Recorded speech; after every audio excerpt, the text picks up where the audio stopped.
Hi, salutations, blessings. I'm Dixon Wragg, your friendly neighborhood skeptic. I live in a place called Sonoma County, California, which is a very new agey place. And I've often said about nearby Sebastopol that there's no belief that's so wacky somebody won't believe it and pay money for it there. Anyway, a lot of my best friends are very new agey, and so I'm kind of a pickle amongst the peaches, or vice versa, depending on your attitude.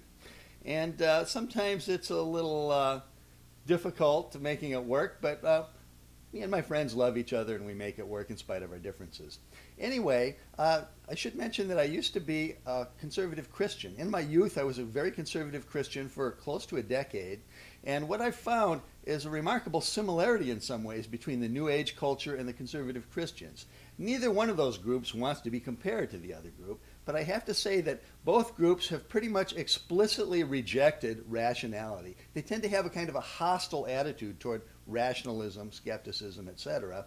And when you take that attitude, you end up building your life around beliefs that are not well founded in logic and reason and evidence.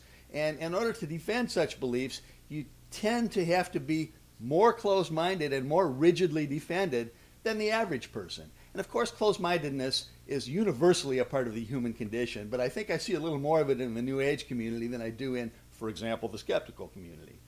Anyway, what you're about to see is about 3 minutes of footage from a goodbye party for my friend Jim from a couple years ago.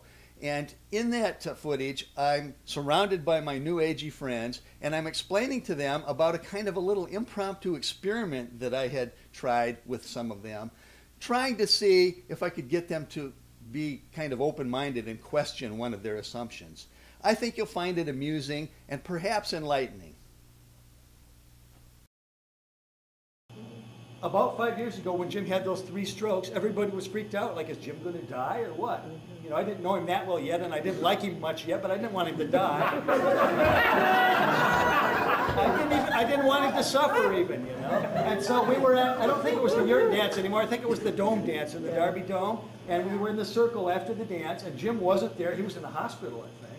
And Leslie, who was there, Leslie Butler, said, we were all in a circle. She said, I have in my hand a ball of healing energy. I'm going to pass this around the circle, and we're all going to think about Jim and send it to him.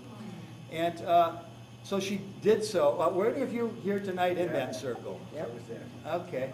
And those of you who raised your hands, how many of you, when you got the ball around to you, actually felt it in your hands rather than it being imaginary? Or whatever? Did you actually feel something that seemed real to you?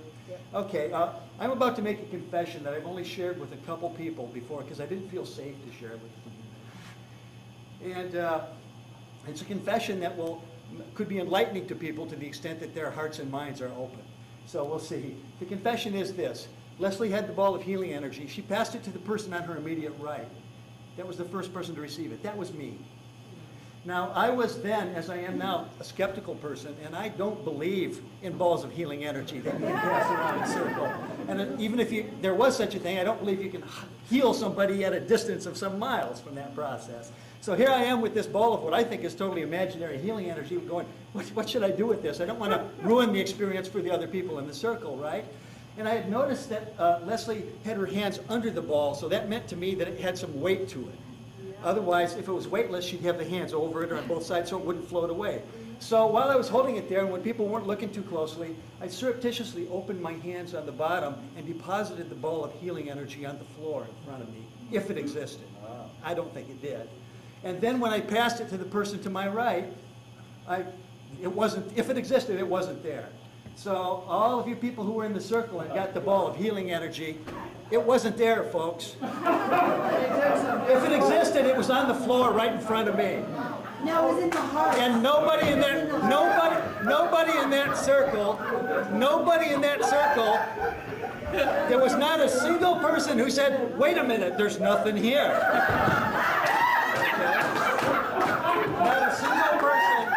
Not a single person said the emperor has no clothes. Only Dixon. And I'm saying this not to ridicule anybody, but I'm saying it so that people can have a once-in-a-lifetime chance for a profound learning about how suggestible we are and about how good we are at telling ourselves we have power when we're really powerless in the situation. Okay? So I'm hoping people take that information and the spirit offered. I haven't said it to anybody until now because I was afraid if Jim died, everybody would blame it on Dixon for dropping the ball. You got it, Dixon.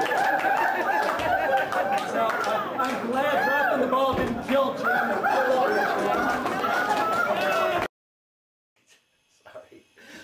All right, I just wanted to mention that after that little episode where I confessed to everybody that I had dropped the ball of energy, it was interesting because people could have taken it as an opportunity to say, wow, thank you, Dixon. You've given us a learning experience. You've taught us something about our suggestibility. Now we can rethink some of our beliefs and see how much of it is based on that suggestibility. But I don't think anybody did that. Even though there were 10 or 12 people there who had been in that circle, they didn't seem very interested in changing their assumptions about balls of healing energy. In fact, one of the people right after that, and you can't hear it on the tape, one of the people who minutes before had said, yes, I felt it so strongly that it was objectively there, was now saying, it was just a metaphor. It was just a metaphor.